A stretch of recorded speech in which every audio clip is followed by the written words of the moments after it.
On a raté la révolution de l'Internet, on a raté la révolution du numérique, et là on est en train de rater la révolution de l'IA. On voit qu'on est complètement hors jeu. Les analyses contrariennes de l'économiste Marc Toiti lui valent une réputation de Dr Doom. Mais Marc dispose d'une qualité rare et précieuse pour les épargnants français. C'est un pédagogue qui chérit sa liberté de parole. Il faut dire la vérité. Et aujourd'hui on est en train de gonfler des chiffres artificiels. Moi je veux être très honnête, la France ne mérite même pas à plus. 1 an après son premier Finary Talk, il revient pour faire le bilan et nous partager ses prévisions pour 2026. Dans ce talk, nous allons comprendre comment les grandes tendances économiques affectent votre épargne.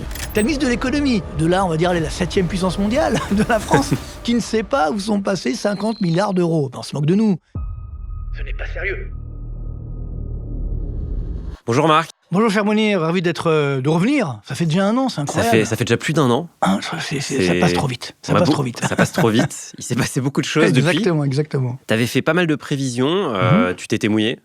Comme toujours, ce que j'apprécie. On n'a pas le choix, il faut, on est là pour ça. On est là pour ça, exactement. L'année dernière, tu notais une déconnexion totale entre l'économie et le marché action, et tu prévoyais que 2025 serait une année de consolidation, c'était tes termes. Finalement, ce qui s'est produit, c'est que le S&P affiche une performance de plus 16% cette année. Vrai. Donc c'est assez surprenant, énorme. c'est une belle année. Oui, c'est une belle année. Même le CAC 40 s'en sort bien avec plus 9,5%, alors qu'il n'y a pas de valeur IA. Comment tu expliques de telles performances ? Alors voilà, c'est vrai, l'année n'est pas terminée, c'est-à-dire qu'il peut y avoir une fin d'année un petit peu. Ouais. Mais surtout, ce qui est très important, ce que j'évoquais l'année dernière, c'est-à-dire que malheureusement, aujourd'hui, on a cette déconnexion entre la réalité économique, qui est quand même mauvaise, surtout, effectivement, en France, et puis la réalité des marchés. Alors, sur le CAC 40, on peut le comprendre, parce que 80% des bénéfices des entreprises du CAC 40 sont faits à l'étranger. Donc la France, ça reste un épiphénomène pour le CAC 40, c'est clair. Donc on dépend davantage de la croissance mondiale. Et c'est vrai qu'après le coup de semonce du mois d'avril, parce que là, vraiment, les marchés se sont complètement effondrés, après les déclarations de Trump sur les droits de douane. Ça a redémarré parce que globalement, c'est vrai que les taux d'intérêt ont quand même baissé au niveau de la réserve fédérale américaine. Pas aussi fortement que certains l'imaginaient, mais elle a quand même baissé les taux d'intérêt. Et surtout, on a énormément de liquidités. C'est-à-dire qu'il ne faut pas oublier que nous continuons de payer, entre guillemets, ou de bénéficier de la planche à billets qu'on a eu pendant le coronavirus et les années qui ont suivi. Parce que c'est cet argent artificiellement créé, encore une fois, donc ce qu'on appelait l'argent magique, entre guillemets, ça a permis d'alimenter une bulle financière qui a généré, bien entendu, des profits. Et donc, ces profits ont été réinvestis. Et on les a encore aujourd'hui. Donc, ils sont toujours là. Donc, c'est ce qui fait qu'il y a cette déconnexion qui perdure. Et c'est vrai qu'aujourd'hui, quand on voit les investisseurs, ils se disent, j'ai un peu de cash, ils ont toujours de l'épargne, c'est ça qui est un peu dramatique, tant mieux pour eux, qu'est-ce que je vais en faire ? Donc, il y a 2 solutions, soit on achète des marchés boursiers, c'est ce qui se passe, pour avoir des dividendes, tant mieux, mais d'un autre côté, c'est ça qui est très intéressant, d'ailleurs je l'évoquais il y a 1 an, je disais que l'or allait continuer d'augmenter, c'est ce qui s'est produit, et même au-delà de ce qu'on pouvait imaginer.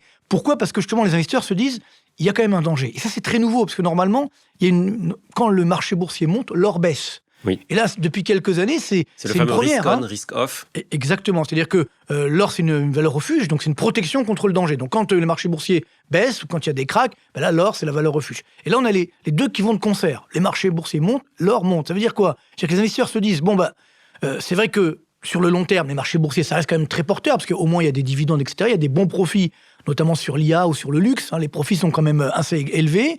Parce qu'on a une croissance mondiale qui est sympathique, autour des 3%, ce qui est quand même pas mal. Et à côté de cela, on se dit, mais il y a quand même des dangers qui sont énormes, de plus en plus énormes. C'est-à-dire qu'ils sont conscients qu'on a une bulle qui est là, qui pourrait se dégonfler à tout moment. Et donc, on va prendre ce que j'appelle la poire pour la soif. On va se protéger en achetant de l'or. Donc, c'est ce qui fait qu'on a cet apparent paradoxe où l'or et les marchés boursiers montent de concert. Et je pense que, c'est vrai que c'est un petit peu compliqué parce qu'aujourd'hui, faire des prévisions sur les marchés boursiers, tu sais très bien que moi je suis là, je crois, le seul d'ailleurs économiste, ça fait, j'ai 30 ans de métier, mine de rien, peut-être depuis 25 ans, tous les ans, je fais le bilan de mes prévisions. Je dis effectivement, là il y a 1 an on avait dit ça, là on a eu raison, là on a eu tort, et ça fait quelques années que j'ai tort effectivement sur 1 ou 2 points, et notamment sur les marchés actions. Donc on peut pas avoir raison sur tout, mais c'est vrai que c'est un petit peu frustrant parce que on a raison sur l'économie, c'est un peu notre métier, c'est quand même, c'est-à-dire la prévision économique, ça reste mon métier. Par contre, sur les marchés boursiers, la déconnexion continue. Donc voilà, il y a une sorte de fuite en avant, et on le voit au niveau de la réserve fédérale. Elle ne voulait pas encore baisser les taux d'intérêt au mois de décembre, elle va peut-être le faire quand même, parce qu'elle se dit, je vais quand même faire plaisir au marché. Donc c'est vrai que c'est assez intéressant de voir que même les autorités monétaires, Trump, on comprend pourquoi, mais les autorités monétaires qui normalement sont indépendantes, Bien sûr, doivent dire, je n'obéis pas ni à Trump, ni au marché. Et là, elles se disent, allez, quand même, on va faire un petit geste pour aider les marchés, alors qu'ils vont très bien, ces marchés. Donc, ça met encore une fois de l'essence dans le moteur, sauf qu'après, le moteur risque de se noyer. Donc ça reste d'être un petit peu dangereux. Justement, tu parlais de l'IA. Là, il y a un investissement massif dans les GPU, dans les serveurs, dans les modèles, quoi. C'est la course à qui aura le modèle et qui atteindra l'intelligence générale artificielle, enfin l'AGI. On a quand même vu que là, il y a la semaine dernière, donc là, on est fin novembre, il y a eu un espèce de moment de panique sur Nvidia. Ouais. Il y a aussi eu un moment de panique sur le fait que peut-être que Google n'était plus dépendant des fameux GPU et qu'ils avaient trouvé des TPU. Donc, on a vu que c'était quand même assez fébrile. Bah oui, c'est-à-dire que ça a très vite baissé, quoi. Bah, c'est le propre de toute bulle, si tu veux. C'est-à-dire que moi j'en ai vécu des bulles, malheureusement, dans ma carrière. Puis moi, on a des référents, ça soit sur le crack de 29, etc., sur le crack de 87. Bon, bref, tout ça pour dire que quand on a effectivement une révolution technologique, c'est inévitable. Il y a forcément une bulle financière parce qu'on ne sait pas valoriser les entreprises. Donc c'est vrai que Nvidia a dépassé les 5 000 milliards de dollars de valorisation boursière. Première dans l'histoire. C'est énorme. Donc, quand on voit, même on pensait qu'Apple c'était le top, là Nvidia est passé devant tout le monde. Je faisais les chiffres, on a fait 1400% de hausse depuis 2020, je crois. C'est des chiffres complètement fous. Tant mieux pour eux, bien entendu. Mais là, évidemment, quand ça baisse, ça va très vite. Ça fait 14% de baisse en quelques jours, finalement, parce qu'on a évidemment cette crainte. On se dit, peut-être on a été un petit peu trop loin. Et c'est vrai qu'aujourd'hui... Des baisses qui représentent l'équivalent d'un Hermès ou d'un... Ah bah oui, clairement. LVMH, oui, au niveau... D'ailleurs, ça, c'est très... ça fait beaucoup de peine pour nous, les Français, les Européens, parce qu'on voit qu'on est complètement hors jeu. C'est-à-dire qu'on est très, très loin de cette réalité de l'IA. C'est fou, quoi. Comment on a raté la révolution de l'Internet, par exemple. On a raté la révolution du numérique. Et là, on est en train de rater la révolution de l'IA. C'est quand même très triste. Tu vois, alors que, et c'est comme ça qu'on voit qu'un pays ou une zone, la zone euro, l'Europe, est en train de se dégrader. On est en train de complètement de rater tout ça. Et nous, on se félicite parce qu'effectivement, la Chine va un peu moins mal et donc le secteur du luxe va bien. On voit le CAC 40, s'il n'y a pas le luxe, il n'y a pas grand-chose. Alors qu'aux États-Unis, c'est quand même la dynamique de l'avenir, de l'IA, du numérique, etc. Et je ne parle même pas des innovations sur la technologie, etc., de l'énergie, de l'agroalimentaire.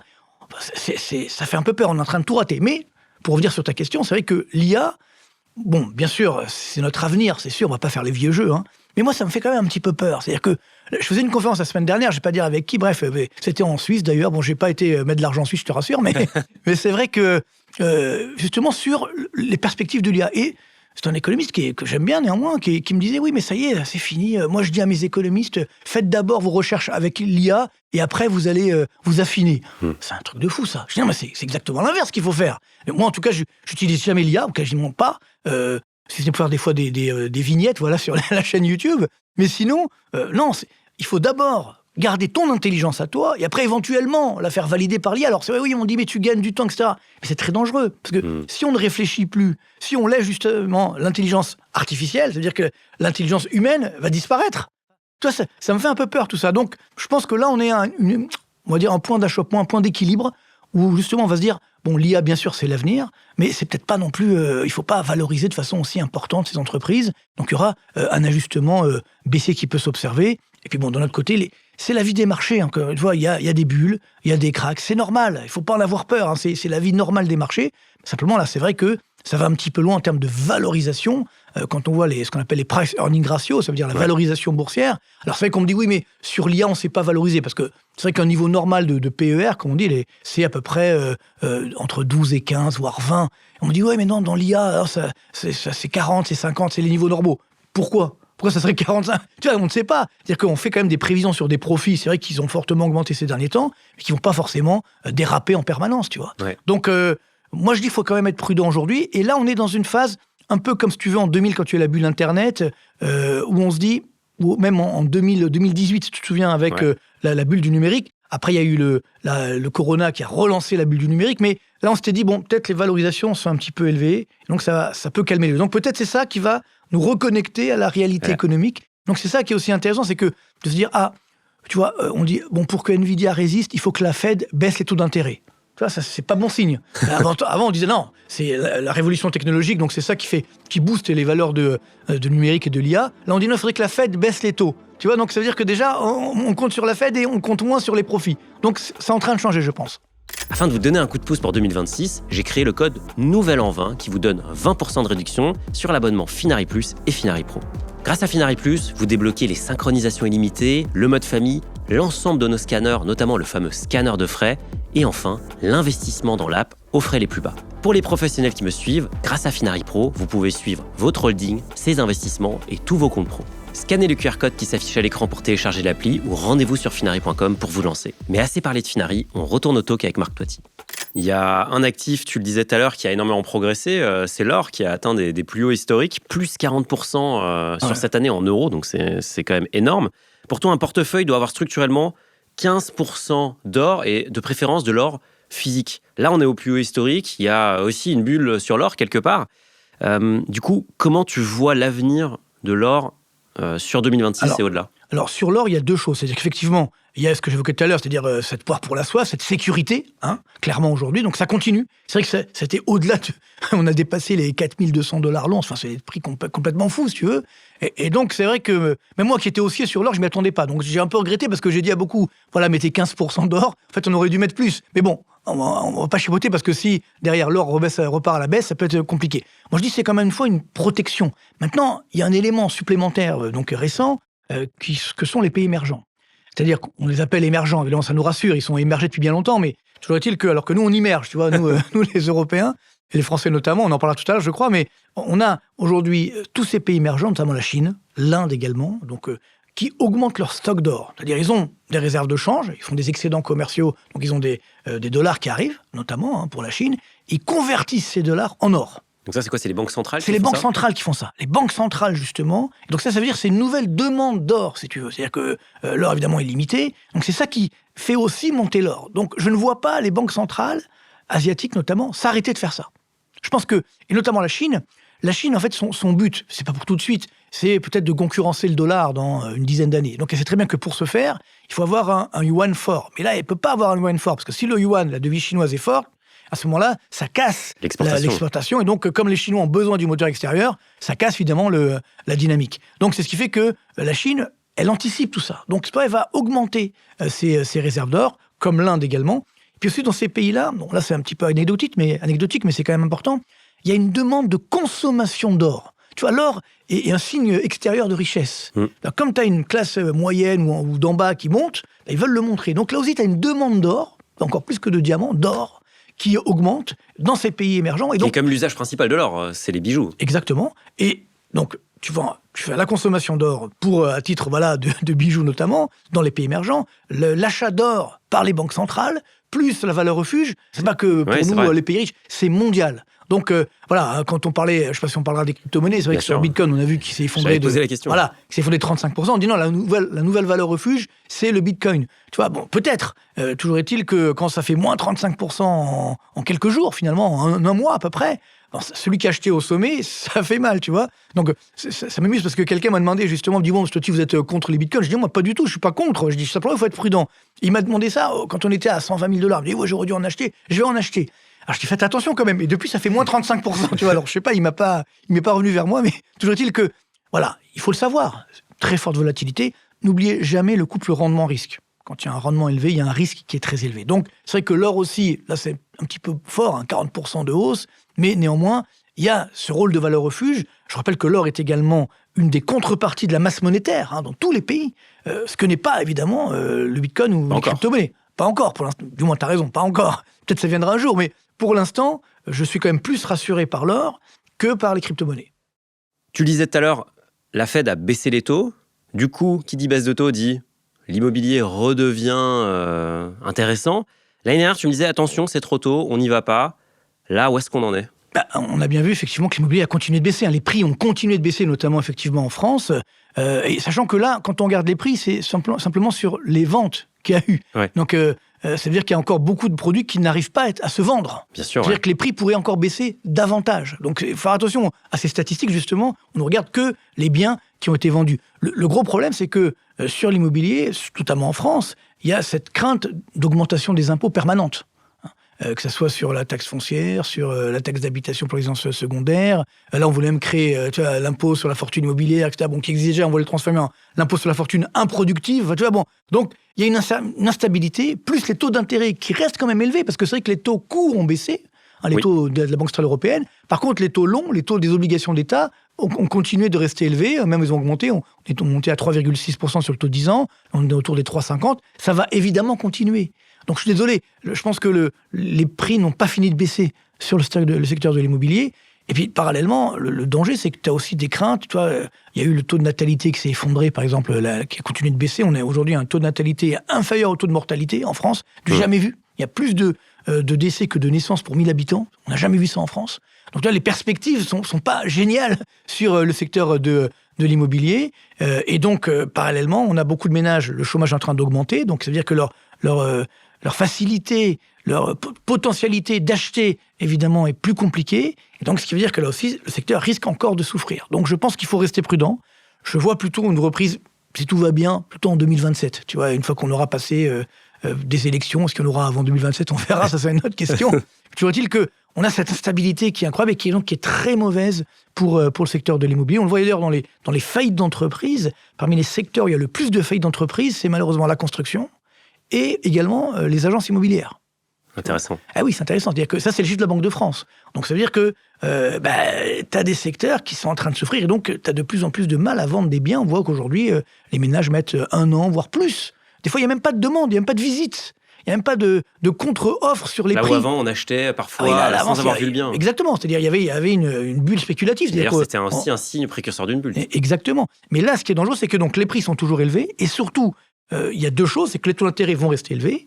Et que les revenus des ménages, parce que pour t'endetter, il faut quand même avoir des revenus sympathiques, ne sont pas là. Et en plus, les banques, qui sont quand même particulièrement de plus en plus frileuses, il faut le savoir, aujourd'hui, elles verrouillent un petit peu les crédits. Donc à ce moment-là, ça va rester encore difficile, je pense, pour 2026 sur l'immobilier. Mais est-ce que c'est vraiment les banques ou c'est le Haut Conseil de stabilité qui va en fait définir le taux d'endettement et qui va le bloquer à 35%? Alors, il y a ça, mais il y a également ce qu'on appelle le coût du risque. Ça veut dire que pour les banques, je travaille dans une banque pendant longtemps, comme tu le sais, eh bien, donc les banques, quand elles octroient des crédits, elles se réunissent, il y a un comité des risques, et on dit, voilà, est-ce qu'aujourd'hui, le coût du risque n'a pas trop augmenté? Et si c'est le cas, et c'est le cas aujourd'hui, parce que tu prends par exemple les obligations d'État. Tu vois, les banques, elles sont gavées d'obligations d'État, notamment d'État français, pour les banques françaises. Et à partir de là, si les taux d'intérêt augmentent, c'est-à-dire les cours des obligations baissent. Donc, c'est-à-dire elles ont dans leur portefeuille, dans leur bilan, des obligations de l'État français, dont le cours a baissé. Et donc, comme elles doivent valoriser au prix de marché, elles doivent mettre cette baisse dans la valorisation de leurs actifs. Tu vois. Donc, ça veut dire que quand elles doivent octroyer de nouveaux crédits, ce qu'on appelle les collatéraux, ça veut dire évidemment les actifs en face, ils ont un petit peu fondu. Donc, ce qui veut dire qu'elles ont plus de mal à octroyer de nouveaux crédits. Donc, elles vont demander aujourd'hui, voilà, on va vous prêter 1 million d'euros, ok, très bien, mais il faut 1 million d'euros de garantie, à côté, en plus. Évidemment, donc, ça veut dire on prête qu'aux riches, comme tu connais le dicton. Donc, il y a beaucoup de ménages, notamment sur l'immobilier, des jeunes, etc., des primo-accédants, qui ne pourront pas accéder à la propriété, puisque, justement, ils n'auront pas cette garantie. Donc, tu vois, c'est ça. C'est qu'aujourd'hui, on a ce coût du risque qui augmente pour les banques, et donc qui leur impose, au-delà, évidemment, des problèmes, on va dire, publics, de la sphère publique, qui fait que les banques vont limiter leur octroi de crédit, parce qu'elles limitent globalement, aujourd'hui, on le voit, même des entreprises plutôt saines ont du mal à obtenir des crédits de la part des banques. Donc, ça, c'est pas bon signe. Tu vois, c'est pas bon signe. Ça veut dire que là aussi, sur l'immobilier, ça va être un petit peu compliqué. Et n'oublie pas que tu as aussi en France donc, des records historiques de faillites d'entreprises. Donc quand tu dis faillite d'entreprise, ça veut dire quoi? Ça veut dire que les entreprises qui étaient en face, elles ne remboursent pas leur crédit. Ouais. Donc pareil, les banques, défaut. Alors, c'est vrai qu'il y a aussi les PGE, les prêts garantis par l'État. Alors l'État va rembourser une partie, d'ailleurs ça va coûter au moins 25 milliards d'euros à l'État. C'est pas rien, tu vois. Ça varie l'année prochaine. Pour l'instant, c'est pas encore dans les comptes, mais ça varie l'année prochaine. Tu vois, le déficit public, on en parlera, mais on est très très loin des comptes. Et donc tout ça, les banques, elles doivent l'intégrer. Donc, si il y a ce qu'on appelle des sinistres, tu vois, c'est-à-dire que des entreprises qui ne remboursent pas leur crédit, ça veut dire que tu ne peux pas octroyer des nouveaux crédits parce que le coût du risque a augmenté. Tu vois, c'est mécanique. Ouais. Et donc là, on arrive effectivement à la fin du système. Moi, c'est ça qui m'inquiète, ça qui me rend fou quand on voit les dirigeants français qui disent « Mais non, on a vu M. Macron qui a dit ouais, mon bilan, il est formidable, hein, vous avez vu, tout va bien en France. » Enfin, c'est quand même ce déni de réalité, moi, il me rend fou. C'est-à-dire que, rends-toi compte que au niveau, quand tu regardes les faillites d'entreprises, aujourd'hui, c'est le chiffre de la Banque de France qu'on peut avoir sur Internet. Quand tu enlèves les micro-entreprises, parce qu'il y a beaucoup de création, de destruction de micro-entreprises, donc c'est vrai que c'est un petit peu parfois artificiel. Hors micro-entreprises, on est aujourd'hui 14% au-dessus du sommet de la récession de 2009, en termes de faillites d'entreprises. Donc il y a 14% de plus de faillites aujourd'hui par rapport à 2009. Qu'au sommet de la crise financière. Exactement. Et si tu regardes depuis 2017, parce que c'est l'heure des bilans, justement, on est à 100% de hausse des faillites d'entreprises. C'est dingue. C'est dingue. Donc, tu vois, ça, c'est pas que des chiffres. Derrière, il y a des personnes. Ah oui, il y a des Il y gens a des chefs d'entreprise. qui vont au tapis et des qui vont au salariés qui tapis, perdent leur et derrière, emploi. des salariés qui vont être au chômage. Donc, pour faire ta demande ensuite de logement, tu vois, c'est plus compliqué. Pour obtenir des crédits, si tu es au chômage, c'est plus compliqué. Donc, tu vois, c'est ça l'économie. C'est des cercles soit vertueux, soit pernicieux. Donc là, on est en plein ce mécanisme pernicieux qui est très dangereux, justement, pour l'avenir de l'économie française. Et donc également pour l'immobilier, pour finir sur ta question, donc qui va, je pense, malheureusement, les prix vont continuer de baisser l'année prochaine. Tu l'as dit, le 10 ans français a baissé, et dans notre premier talk, tu avais prédit la dégradation de la note française vers du simple A. Bon, bah, on y est, puisque en septembre et en octobre, les agences Fitch et S&P ont dégradé la note, donc on est passé de double A- à A+.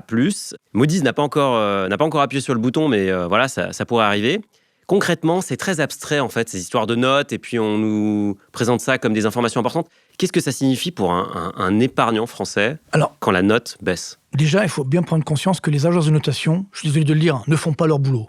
Ça fait longtemps que ça dure. Parce que elles ne l'ont pas fait en 2008, en tout cas. Exactement. C'est-à-dire qu'en 2007, juste quelques semaines avant que n'explose la crise des subprimes, donc avant la faillite de Lehman Brothers, c'était l'été 2007, tu avais tous ces produits donc, qui étaient basés sur des dettes subprimes, qui étaient notés quand même triple A par les agences de notation. C'est dingue. C'est quand même fou. Alors, triple A, d'ailleurs, c'était la vertu de la crise. Ce sont les mêmes agences. Bien sûr, ce sont les mêmes agences. Triple A, avant, on ne savait pas ce que c'était. Comme tu le dis, on croyait que c'était l'andouillette. D'ailleurs, l'andouillette, c'est 5A pour les connaisseurs, voilà, bref. Et donc, triple A, ça veut dire sans risque. Donc, rends-toi compte, tu avais des bombes à retardement, des produits de subprime, triple A. Mais comment c'est possible ? Tu avais même des banques qui avaient créé à l'époque ce qu'on appelait des SICAV monétaires dynamiques. Tu vois, rien que le nom, il y a un problème. SICAV monétaire, ça veut dire sans risque, dynamique, à rendement élevé. D'où vient le rendement ? Il y a bien un risque derrière. C'était les subprimes. Et donc, là, il y a eu quand même une grosse tromperie sur la marchandise, une grosse arnaque. C'est que les agences de notation ont dit, mais attendez, non, c'est triple A, vous inquiétez pas, tout va bien. Moi, je leur ai posé la question, parce que je les ai rencontrés. Comment vous avez pu faire une telle erreur ? Ah oui, mais vous comprenez, on avait des notices explicatives, c'était des annuaires de livres d'équations mathématiques, donc on faisait confiance. C'est incroyable, tu vois ce que je veux dire ? Et donc là, ils font pareil avec la France. Moi, je vais être très honnête, la France ne mérite même pas A+. Elle mérite, allez, A-, dans le meilleur des cas, si tu veux, parce que on dérape complètement. Tu vois que l'Italie aujourd'hui a été upgradée, entre guillemets, même par Moody's. Ça fait 23 ans que ça n'était pas arrivé. Mais si on doit donner une note sur 20, par exemple, aujourd'hui, la note italienne, c'est, on va dire, à peu près 8 sur 20. Donc ça, c'est pas encore génial, malgré tous les offres qu'ils ont fait. Par contre, nous, la France, on est encore 12, 13 sur 20. Tu vois, Moody's, par exemple, qui dit non, moi, je fais... C'est un truc de fou, ça. Moody's nous dit, il n'y a pas de gouvernement, il n'y a pas de budget, il n'y a pas de... Bon, oui, enfin, il y a un gouvernement, mais on sait qu'il est très fragile. Elle nous dit « Ah non, je fais confiance au gouvernement pour réduire le déficit. » Mais d'où ça sort, ça ? Tu vois, c'est de la connivence. C'est pas possible. Elles ne font pas leur boulot, tu vois. Donc, le problème, c'est que quand tu, effectivement, ce que je dis l'année dernière, ce qui s'est produit, quand tu tombes à simple A, alors Moody's ne l'a pas encore fait, donc il y a encore une agence qui ne veut pas le faire. Bon, c'est dommage. Mais quand tu tombes à simple A, tu changes de catégorie d'investissement. C'est-à-dire que beaucoup de banques, par exemple, qui achètent du triple A ou du double A pour justement limiter les risques, bien là, quand tu passes simple A, elles n'achètent plus ta dette. Parce que c'est plus de l'investment grade. Exact. C'est toujours, mais ça ne serait pas de qualité moyenne. Tu vois, donc tu n'es plus haute qualité. Donc tu n'es plus dans le top. Tu n'es plus dans le top. Donc à ce moment-là, si on achète moins ta dette, évidemment, les taux d'intérêt augmentent. C'est mécanique. C'est ce qui s'est produit donc l'année dernière. Les taux d'intérêt ont augmenté, mais pas assez. On est monté au plus haut à 3,6%. On devrait être à 4,5%. Tu vois.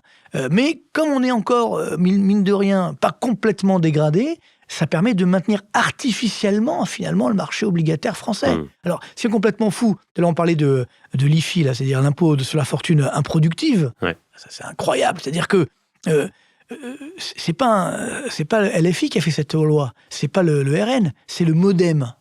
Tu te dis, attends, il y a un problème. C'est-à-dire que même des gens qui, a priori, sont au contact de la réalité, donc le MoDem, c'est le centre droit, tu vois, plus ou moins le centre, on va dire. Même eux, ils n'ont rien compris. Ils te disent, on va créer un impôt sur la fortune improductive. Déjà, le terme fortune improductive, ça veut dire quoi ? Et qu'est-ce qu'ils ont mis dedans ? Ils ont mis... Le fonds d'euros. Les fonds euros. C'est-à-dire, là où tu achètes de la dette publique française, donc ça veut dire que déjà c'est improductif selon eux, donc c'est la preuve que c'est bien improductif, mais en plus, tu achètes cette dette, on te dit, on va quand même te taxer. C'est complètement fou. Ça veut dire qu'évidemment, si tu n'avais pas envie d'en acheter, tu vas encore moins avoir envie d'en acheter. Bon, heureusement, ça ne va pas passer. Mais toujours est-il que, tu vois, on est dans une déconnexion complète de ce monde politique. Et aujourd'hui, très honnêtement, quand on voit les difficultés pour faire ce budget, tu vois, là, quand même, c'est énorme ce qui s'est passé là. Parce que, Bruno Le Maire a avoué, ce que j'annonçais déjà depuis longtemps, qu'il manquait 40 à 50 milliards d'euros de recettes fiscales. Et il te dit, oui, alors on lui pose la question, mais oui, mais il est où cet argent? Qu'est-ce qu'il répond? Ah, je sais pas. Je ne sais pas. C'est quand même incroyable. T'as le ministre de l'économie, de là, on va dire, la 7e puissance mondiale de la France, qui ne sait pas où sont passés 50 milliards d'euros. On se moque de nous. Et là encore, cette année, Madame de Montchalin, ministre des Comptes publics, tu vois, on a même créé un ministre des Comptes publics. Donc, c'est-à-dire, tu fais attention aux comptes publics. Il manque 5 à 10 milliards d'euros de recettes de TVA. On ne sait pas où ils sont. Attends, c'est quoi cette affaire? Donc, en fait, on sait très bien, c'est que comme le PIB il est surestimé, il est surévalué, parce que dedans on met, par exemple, le trafic de drogue, etc. Donc, tu récupères pas de TVA sur le trafic de drogue, tu vois. Alors, il faut m'expliquer. Donc, quand tu fais une corrélation, tu vois, c'est très simple. Tu as la croissance et derrière, tu as tes recettes de TVA. Donc là, tu n'as pas de recettes de TVA parce que ta croissance, elle est artificielle. Elle est fausse. Les chiffres de croissance qu'on a, c'est pas la réalité économique. Parce que je regardais au 3e trimestre, on fait plus 0,5% de croissance. On est une des plus fortes croissances de la zone euro. C'est incroyable, si tu veux. Encore une fois, attends, comment c'est possible qu'on mette le trafic de drogue dans le... c'est comme ça, c'est l'INSEE, justement. Alors, on ne sait pas comment ils font, on ne sait pas comment ils ajustent, ils disent, voilà, la consommation de drogue, c'est tant. On ne sait pas d'où ils sortent leurs chiffres, mais donc, il y a même la prostitution qui est dedans. Enfin, des trucs incroyables, juste pour gonfler un peu les chiffres. Alors, mais il n'y a pas que ça qui gonfle les chiffres. Hein. Jusqu'à présent, en fait, toute l'année dernière, enfin, depuis le début d'année, du moins, 2025, ils ont mis un surstockage. C'est-à-dire qu'on avait la formation de stock qui explosait. On n'avait jamais vu ça. Bon, je ne sais pas ce que ça veut dire. Et là, maintenant, donc, au 3e trimestre, c'est les ventes d'avions. On a vendu beaucoup d'avions, mais comme par hasard, tout sur le 3e trimestre. C'est bizarre, tu vois. Donc, c'est des chiffres qui ne veulent rien dire. Encore une fois, moi, j'ai 30 ans de métier, donc tu sais, moi, les chiffres économiques, je les connais. Et donc, tu as des corrélations extrêmement bonnes entre la variation du PIB et ce qu'on appelle les indicateurs des directeurs d'achat. Ouais. Tu vois, c'est du concret. Les directeurs d'achat, ils te disent, voilà, il y a des commandes, il n'y a pas de commandes, etc. Bref. Et donc, ça marche très bien, encore aujourd'hui, dans tous les pays du monde. Tous les pays du monde, tu as une corrélation entre la croissance et tes niveaux d'indicateurs des directeurs d'achat. Sauf en France. C'est-à-dire que nous, en France, tu avais des indicateurs d'achat qui te montraient une baisse du PIB. Ça fait déjà 3 trimestres. Et en fait, non, ça continue d'augmenter. On se moque de nous. Non, mais c'est évident. Tu vois, donc, alors, évidemment, le grand public, c'est pour ça que sur ma chaîne YouTube, je l'évoque, évidemment, pour dire oui, attention.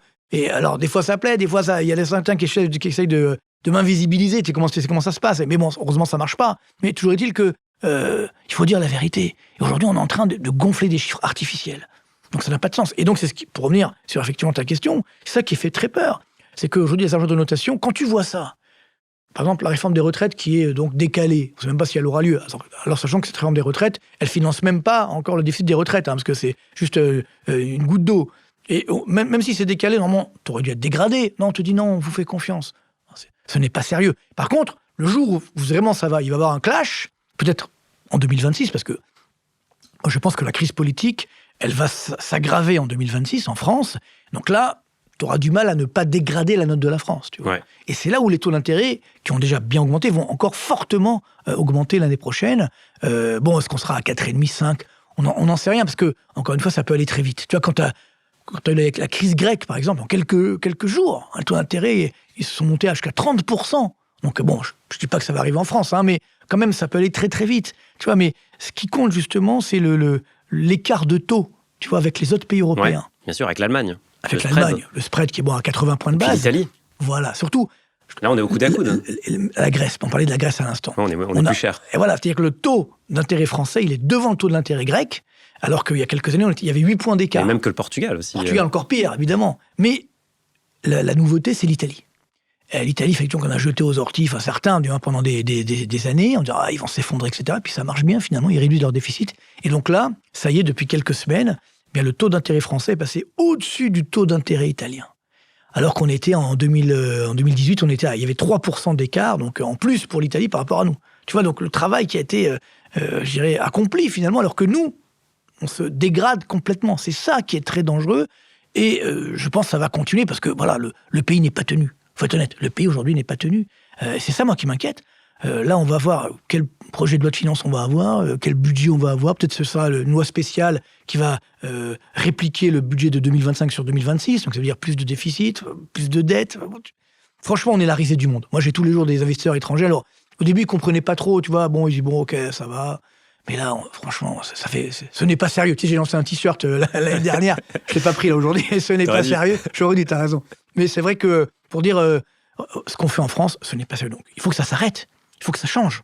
Mais le problème, c'est que quand on voit effectivement l'offre politique qui est là, je pense que ça ne va pas changer. Et donc, il va falloir qu'on touche le fond de la piscine. Pour l'instant, on l'a déjà touché, mais on creuse. Tu vois. Donc, le jour où, effectivement, on ne pourra plus creuser, Alors là, ça va faire mal. Mais on y est aujourd'hui. Donc voilà, on est déjà dans la fin du film, et là, on est au générique de fin, et on ne veut pas que ça s'arrête. Donc ça continue.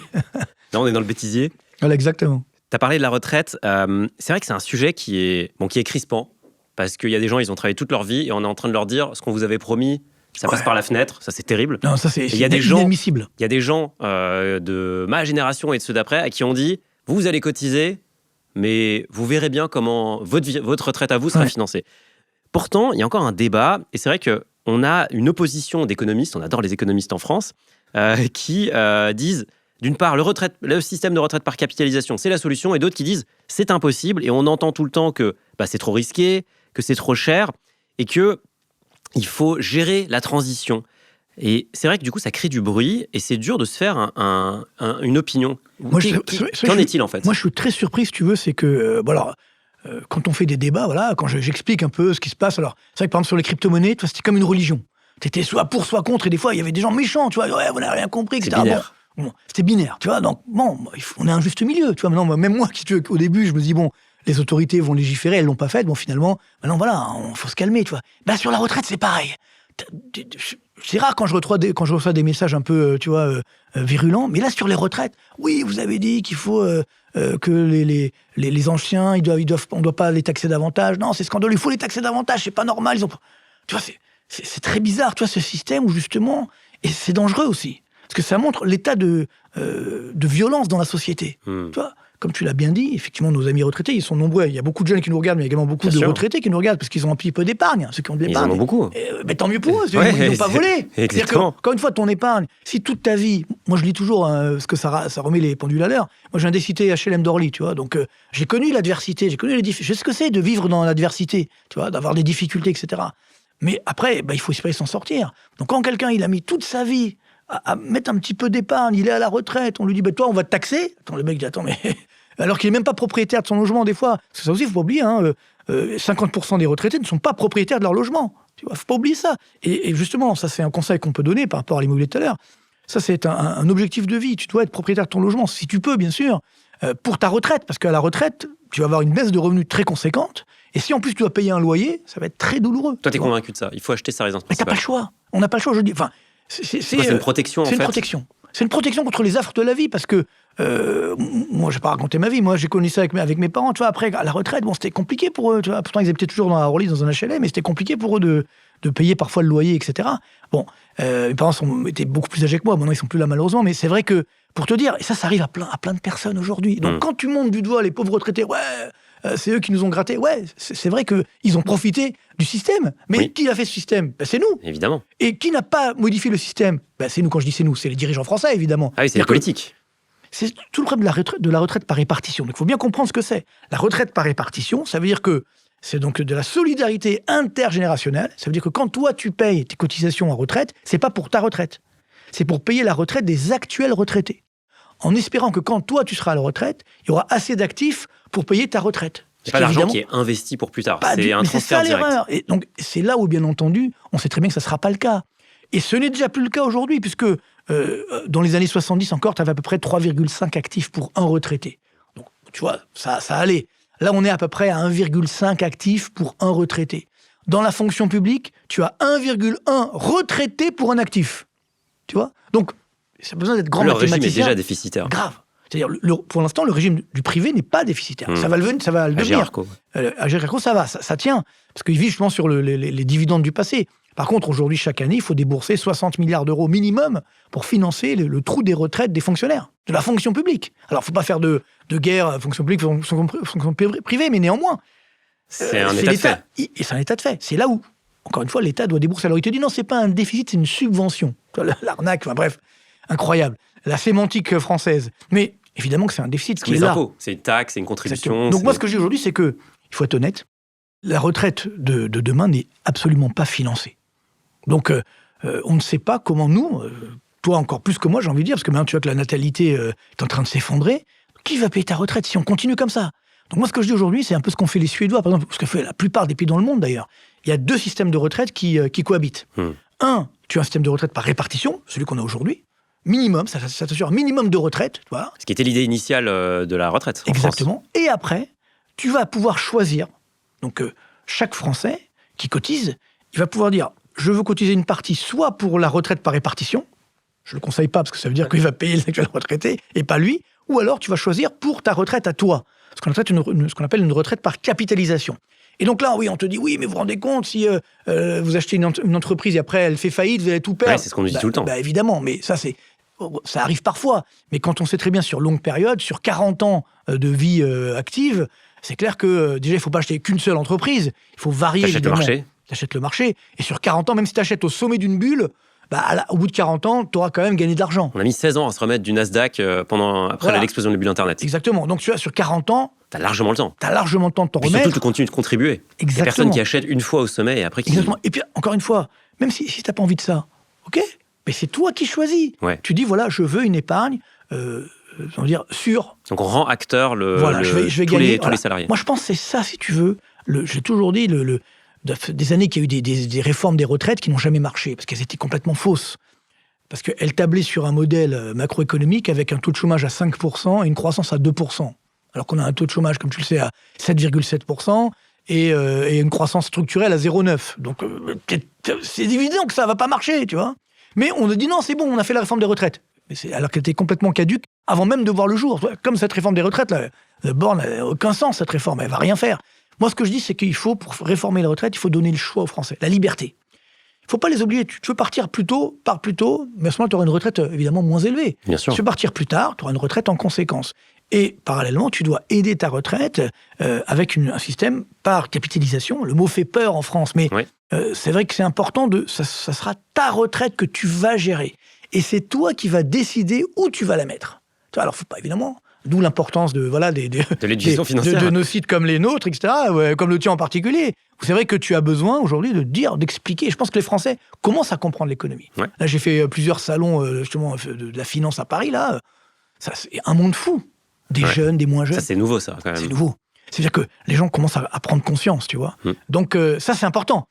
Et d'ailleurs, c'est aussi important pour l'avenir de la France. Parce que jusqu'à présent, faut être honnête, comme il n'y avait pas de culture économique, les politiques faisaient ce qu'ils voulaient. Eux-mêmes, ils ne comprennent pas l'économie. Bon, il y en a beaucoup à l'Assemblée qui ne comprennent rien, malheureusement, peut-être 90%. Mais je suis un peu méchant, mais pas loin. Et donc, ils vous disent aujourd'hui, voilà, les Français ne comprennent rien, on fait passer ce qu'on veut. Ben non, c'est fini, maintenant, ils comprennent. On faut arrêter de leur mentir. Toi-même, tu l'as dit.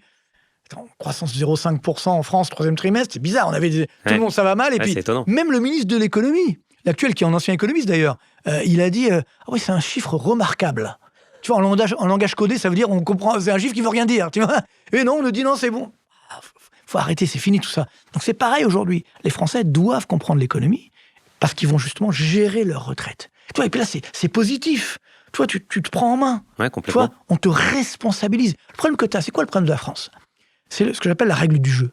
La règle du jeu est tronquée. On te dit depuis que tu es tout petit, on te dit, t'inquiète pas, en France, on a un super modèle social. Donc c'est vrai qu'on paye beaucoup d'impôts, mais en échange, c'est open bar. Tout est pris en charge, tu vois, tu te tracasses pas dans ta vie, voilà, tu sais très bien que quoi qu'il arrive, l'école c'est gratuit, la santé, la retraite, l'éducation, tout est pris en charge. Oh là, tu dis, c'est génial ce modèle. Oui, mais il marche plus. Tu vois, c'est-à-dire qu'aujourd'hui, on paye de plus en plus d'impôts, il y a de plus en plus de dépenses publiques, alors qu'est-ce que tu vois ? La pauvreté augmente, les inégalités augmentent, le chômage augmente. Tu dis, attends, mais on m'a arnaqué. Le système des retraites, tu vois bien, aujourd'hui, il est plus financé. Pareil pour la santé, il y a une santé à 3-4 vitesses. Donc, c'est ça qu'aujourd'hui... Donc, il faut dire aux gens, oui, il faut les responsabiliser, tu vois. Et à ce moment-là, tu vas mieux utiliser la dépense publique et aussi, tu vas permettre de réduire le trou des retraites. Et puis surtout, tu as un avantage supplémentaire. C'est que si tu crées des fonds de retraite, ce qu'on appelle les fonds de pension, justement, et tu leur dis, voilà, vous allez devoir investir, on va dire, 70% des sommes collectées en France. C'est pas mal. Et à ce moment-là, tu vas créer des startups, des vraies startups françaises. Là, tu vas créer des GAFAM françaises. Là, tu vas créer, parce que tu auras... tu vas rendre le marché boursier plus puissant aussi, marché Exactement. local. Et puis surtout, tu auras 40 ans d'investissement. Donc, tu sais que tu vas avoir 40 ans de flux d'investissement pour investir justement sur du risque, sur du capital risque. Aujourd'hui, on ne peut pas le faire. Ça existe, mais c'est insuffisant. Pourquoi toutes les boîtes, après, vont se coter au Nasdaq ? Parce que là-bas, tu as des gros investisseurs qui viennent te financer. Bien sûr. Ce qui n'est pas le cas, évidemment, chez nous. Donc, tu vois, tu résous deux problèmes. Le problème des retraites et le problème du financement de l'économie. En créant justement ces fonds de capitalisation. Et on en a besoin.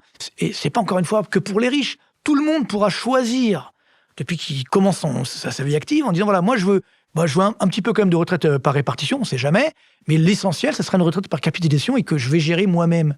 Et donc, même si tu veux ne pas prendre trop de risques, tu feras des fonds moins dangereux, où tu auras 2, 3, 4% de rendement, voilà, et c'est ton argent. Ce qui est d'ailleurs le régime des sénateurs, qui ont un régime hybride avec un excédent énorme grâce notamment à la partie action qui pèse Exactement. plus d'un milliard. Non, mais tous les fonctionnaires également, la fonction publique, ils ont évidemment. accès avec ce qu'on appelle le préfonds, ils ont accès effectivement à ça. Donc pourquoi eux et pas nous, et pas le reste? Enfin, nous aussi on y a accès, on peut le faire avec les PER, etc. On peut le faire nous-mêmes. Voilà. Mais il faut que ça soit officialisé, je pense, aujourd'hui. Et par contre, sur le sein de la retraite, moi je suis très inquiet parce qu'il n'est pas financé. Tu sais que la sécurité sociale aujourd'hui n'est pas financée, on est en déficit permanent. Ouais. Donc là, 22 milliards de déficit. C'est très très dangereux. Et justement, une des solutions qui a été beaucoup poussée, tu l'as dit, c'est la hausse d'impôts. On a eu la taxe Zuckman, on a eu l'impôt sur la fortune improductive.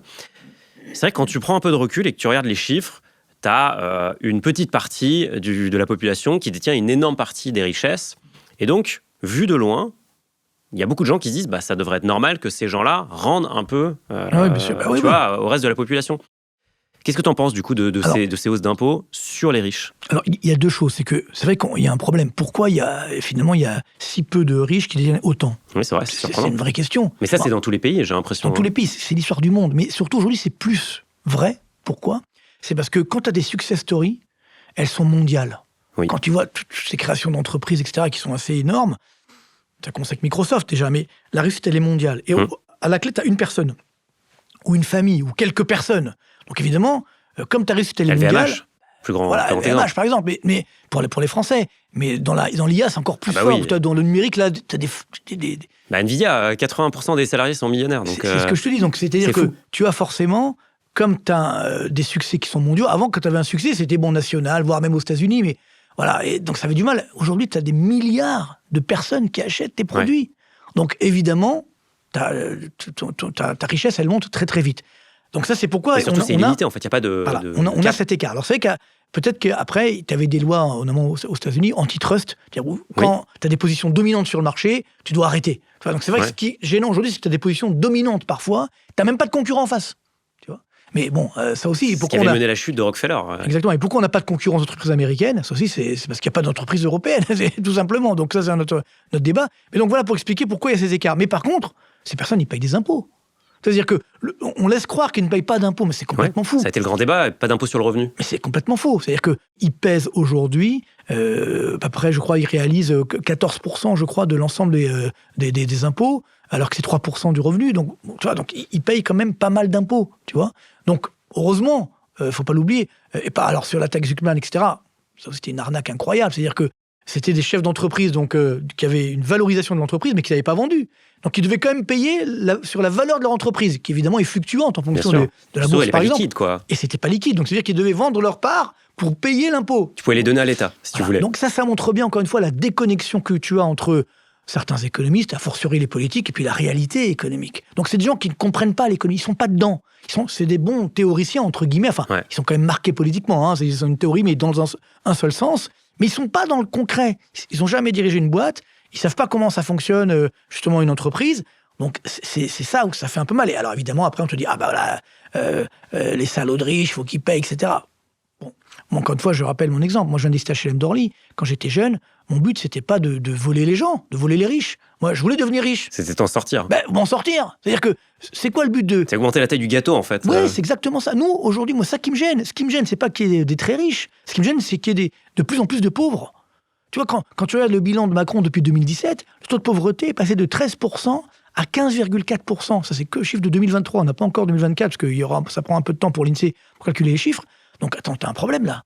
Tu augmentes, effectivement, ces dépenses publiques, et t'as un taux de pauvreté qui augmente. Donc, ça veut dire que ça marche pas. Donc, moi, c'est ça qui me gêne, c'est la classe moyenne. Parce qu'aujourd'hui, ceux qui habitent dans les cités HLM, c'est quoi leur potentialité, leur probabilité de sortir de cette horreur? Elle est de plus en plus faible. Quand tu as 60% de taux de chômage des moins de 25 ans, c'est quoi l'avenir? C'est faire du deal? C'est faire du trafic? Ah oui, là, les trafiquants, par contre, on les laisse faire. Ah oui, on leur dit rien. T'as remarqué? On veut taxer les chefs d'entreprise, même ceux qui perdent de l'argent, on veut les taxer quand même. Hein, tu vois, mais par contre, alors, les voyous ou les joueurs de foot, qui sont pas des voyous, hein, mais qui gagnent quand même des sommes énormes, eux, on n'en a pas parlé. T'as entendu? C'est-à-dire, on veut taxer les ultra riches. On te dit, c'est les entreprises. C'est quoi ? C'est une culture de lutte des classes. Ouais. Tu vois, c'est-à-dire que On antagonise. exactement, c'est ça qui est très dangereux. C'est-à-dire qu'on est tous dans le même bateau, tu vois. Et notamment, moi, je pense à tous ces chefs d'entreprise qui ont du mal à joindre les deux bouts. Donc, c'est ça qui est dramatique. Et tout à l'heure, j'ai dit, les cités HLM des horreurs, c'est pas une horreur, évidemment, parce que j'y ai vécu. Mais c'est vrai que ça fait peur. L'important, c'est que tu puisses t'en sortir. Voilà, que tu donnes un espoir. Si tu n'as pas d'espoir, aujourd'hui, il y a 60% de taux de chômage des moins de 25 ans dans les cités HLM. 60%. C'est quoi la probabilité de sortir ? Elle est très faible. Donc voilà, c'est ça aujourd'hui, moi, qui m'inquiète. Donc voilà, on s'est trompé de débat. Le débat, c'est pas sur l'impôt. Il faut pas augmenter l'impôt. On est numéro 1 du monde des impôts. Donc il faut déjà sur la plus haute marge du podium. Baisser les impôts, et pour tous, les entreprises, les ménages, et notamment la CSG, et baisser également les dépenses publiques. Et là, personne n'en parle. Ah non, d'ailleurs, même dans le projet initial de M. Lecornu, tu avais à peu près 20 milliards d'augmentation des impôts, et donc 30 milliards d'augmentation des dépenses. On dit on va faire des économies. Non, c'est une moindre hausse. Et les dépenses, elles augmentent quand même. On ralentit la hausse. C'est un scandale. Donc, non, moi je dis aujourd'hui, il faut retrouver une vraie gestion de bon sens, de père de famille de la fonction publique, parce que là, ça devient n'importe quoi. Justement, je pense qu'on va finir sur une note d'espoir, Marc. Ouais, il faut toujours. On a dépeint un tableau assez morose, quoi, sur la France. Du coup, toi, qu'est-ce qui te...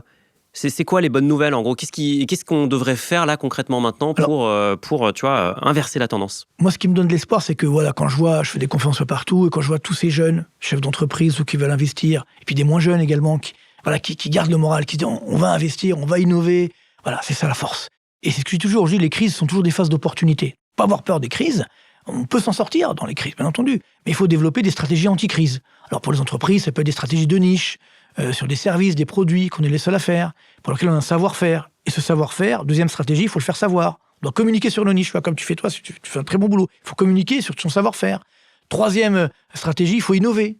Alors on peut innover partout, pas que dans la high-tech, bien entendu. Bien sûr, ouais. Aujourd'hui, je fais une conférence il n'y a pas longtemps pour des boulangers. Tu peux innover dans la boulangerie. Tu peux innover sur la gestion des stocks, gestion des clients. Marie Blacher, un énorme succès exactement, dans la boulangerie. J'ai géré le site internet. Vraiment, tu vois, tu as énormément de démarches d'innovation. Mais il faut de la formation à côté.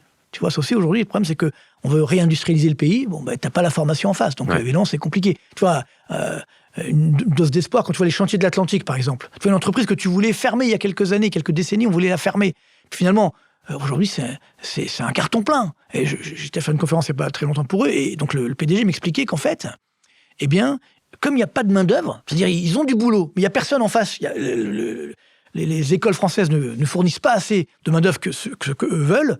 Ils ont créé leur propre école en interne. Ouais. C'est énorme cette affaire. C'est-à-dire que tu as l'éducation nationale la plus chère du monde, c'est celle de la France, et tu as des boîtes qui ont de la demande, mais qui doivent créer leur propre école en interne pour répondre à la demande. Hermès, ça fait pareil pour former des artisans. Voilà, c'est énorme, tu vois. Donc, c'est-à-dire que ça, c'est des doses d'espoir. C'est-à-dire qu'on peut s'en sortir, mais voilà, il faut revaloriser le travail. Je pense qu'aujourd'hui, le drame, c'est qu'on ne valorise plus le travail. Ouais, je suis d'accord. Tu vois, et le travail, c'est une réalisation.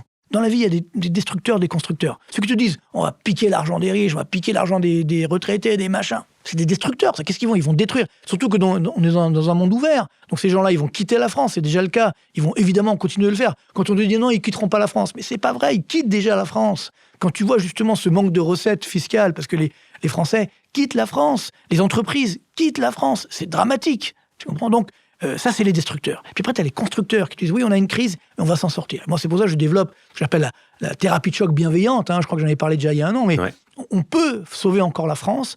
Mais là, par contre, il faut être honnête avec les équipes récentes et actuelles. Je ne vois pas comment on peut sauver la France. C'est pas possible. Il faut une nouvelle offre. Et c'est vrai qu'on me dit, alors, est-ce que vous avez quelqu'un qui peut sauver la France aujourd'hui ? Malheureusement, non. Je suis très honnête. Faut te présenter, Marc. Faut y aller. Peut-être. On ira. Tu viens avec moi venir, on ira ensemble. Non, jamais. Non, jamais. Alors, tu vois, alors voilà, c'est ça. C'est qu'on n'a pas envie d'y aller, mais il faudra bien que quelqu'un y aille un jour. Moi, je pense très honnêtement qu'il faut que la crise vraiment aille jusqu'au bout, qu'on touche vraiment le fond de la piscine et puis qu'on arrête de creuser et qu'après, on pourra redémarrer. Voilà.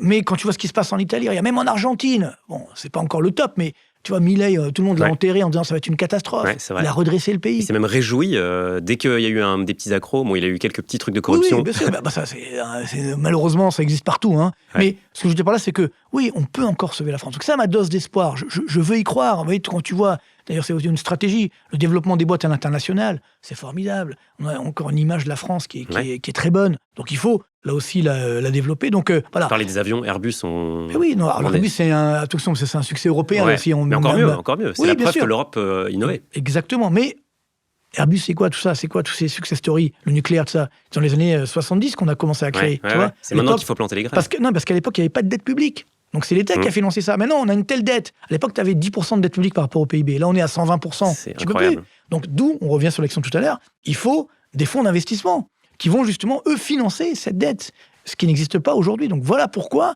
la dette, c'est pas un problème. Mais il faut qu'elle génère de l'activité, de la croissance, ce qui malheureusement n'est plus le cas aujourd'hui. Donc c'est ça qui est à la fois triste et puis également, ça nous donne une dose d'espoir quand tu vois que certains pays... Parce que la France, c'est le dernier grand pays qui n'a pas modernisé ses structures économiques. Donc, et malgré ça, on a des entreprises françaises qui résistent. C'est-à-dire que si on modernise notre économie, on va être vraiment les champions du monde, c'est le cas de le dire. Tu vois, voilà, dernièrement, je faisais un match Italie-France 9-1 contre nous. C'est-à-dire que l'Italie, pas au foot, bien entendu. D'un point de vue économique, quand tu regardes la croissance sur longue période, le chômage, bien sûr les déficits publics, la dette publique, la dépense publique, tu regardes tout ça, l'Italie, elle mène 9-1. Alors, l'Italie fait des excédents commerciaux. On a des déficits commerciaux permanents. Tu vois, des exemples. Et donc, nous, il faut arrêter tout ça. Moi, j'espère qu'on va réduire l'écart. Tu vois, même peut-être qu'on va gagner le match. Tu comprends? On peut encore le faire, mais là, franchement, moi, je suis un petit peu déçu. Je suis aussi inquiet parce que le plus grave, c'est le déni de réalité. Ouais. Tu vois, quand tu dis, effectivement, la situation est dangereuse, dramatique, il faut redémarrer, il faut se retrousser les manches, on va y arriver. Alors que font les dirigeants, que fait Macron, par exemple? Non, tout va très bien. Et ceux qui vous disent que ça va mal sont des complotistes. C'est des fake news. Attendez, mais moi, quand je dis mes statistiques, c'est celles de l'INSEE. Alors, des fois, elles sont un peu trafiquées, mais bon, celles de l'INSEE, mais bon, néanmoins, on les a quand même. Tu vois, les chiffres de la Banque de France, les chiffres du FMI. Tu vois, donc il faut arrêter d'essayer de mentir aux Français. Il faut dire la vérité. Ce qu'on fait ensemble aujourd'hui, ce que tu fais, bravo, continue. C'est absolument important de le faire pour qu'on augmente la culture économique des Français. C'est comme ça qu'on va sortir la France de l'ornière. Justement, on va imaginer que la mairie de Paris te donne un droit exclusif d'afficher un énorme panneau sur les Champs-Élysées. Ah. Tu as carte blanche pour écrire ce que tu veux sur ce panneau qui va être vu par la terre entière. Qu'est-ce que tu écris dessus? Alors bon, je pourrais écrire le t-shirt « France, ce n'est pas sérieux », parce que c'est vrai que c'est exactement le cas. Et alors, c'était un slogan, je crois, de Chirac, il y a très longtemps, c'était « Vivement demain ». C'est-à-dire, il disait qu'il allait prendre, effectivement, d'ailleurs, il avait gagné à l'époque, c'était dans les années 90, non, même 80, je crois, là, ça ne nous rajeunit pas, j'étais vraiment jeune à l'époque, mais ça m'avait marqué, « Vivement demain ». Je pense que c'est ça, c'est-à-dire que « Vivement demain », parce que là, il faut qu'on sorte de ce cauchemar. Il faut qu'on se réveille, tu vois. Donc, j'ai envie de dire ça, voilà, vivement demain pour sauver la France. Magnifique. Marc, on finit avec le chrono. Je pose une question, je propose 2 options. Tu me dis laquelle tu préfères avec une toute petite explication. C'est parti. En 2026, tu préfères les actions ou tu préfères l'or? Ah, bonne question. L'or. 2026 seulement. Sur longue période, les deux, ça se vaut, mais 2026, je pense que malheureusement, les actions vont certainement baisser, peut-être même fortement. Et puis ensuite, ça remontera en fin d'année, mais on reste quand même sur l'or. Acheter de l'immobilier, bon investissement ou simple habitude culturelle? Alors, habitude culturelle, pas assez, parce qu'il faudrait l'acheter davantage. Non, malheureusement, oui, c'est un bon investissement sur le long terme, surtout sur la résidence principale. Par contre, là, à court terme, danger. Économie européenne, récession ou renouveau? Je pense que malheureusement, ça sera quand même la récession, mais ça pourrait être un renouveau dans peut-être 5-6 ans, parce que là, l'Europe, elle ne peut plus continuer comme ça. Pareil, c'est comme pour la France. Il va falloir la réformer, sinon elle va exploser. Justement, la France, on a touché le fond ou on creuse encore? On creuse malheureusement, c'est ça qui est le drame. Moi, je pense qu'on a déjà touché le fond. Quand on dit alors, elle est où la crise? Elle est déjà là, il y a qu'à voir ce qui se passe dehors, les faillites d'entreprise, le chômage qui augmente. Non, on a touché le fond, mais on creuse encore malheureusement. Alternative au dollar, euro ou yuan? Ni l'un ni l'autre, parce que malheureusement, l'euro n'a pas été capable de le faire. Et si le jour où le yuan pourra remplacer le dollar, ce serait une crise financière. Alors, je ne te dis pas celle qu'on a vécue jusqu'à présent, ce sera de la rigolade. Donc, chaque crise en son temps. Attends, laisse-nous encore 10-15 ans de répit. Et ça arrivera. Je pense que le yuan finira par remplacer le dollar. Peut-être, dans 10-15 ans. Mais en tout cas, le dollar va tout faire pour essayer. On voit ce que fait Trump. C'est tout ça pour éviter justement que le dollar tombe de son piédestal. Parce que le jour où ça sera le cas, les États-Unis vont redevenir un pays émergent, si tu veux. Ça sera compliqué. L'année prochaine, est-ce que c'est l'année de l'explosion de la bulle IA ou c'est encore une année de record historique? Alors, comme je disais tout à l'heure, c'est dangereux de faire des prévisions sur l'IA. Moi, je pense qu'il faut que ça se calme. Parce que moi, je suis un grand fan de Terminator. Tu vois, c'était un film dans ma jeunesse, entre guillemets, le numéro 1. Ouais. Voilà, exactement. Et c'est vrai que ça fait flipper. C'est-à-dire que c'est un peu ce qui nous arrive aujourd'hui. C'est-à-dire que si on donne tout à l'intelligence artificielle, l'intelligence humaine, elle va disparaître. Parce qu'en fait, on regarde trop ça. À la base, il faut quand même, on a un cerveau. Moi, je pense qu'il faut que ça se dégonfle, qu'on reprenne le dessus. Même si on en a besoin, si c'est une révolution technologique, il faut l'intégrer. Il faut garder l'initiative humaine. Ça, c'est très important. Merci beaucoup, Marc. Avec plaisir.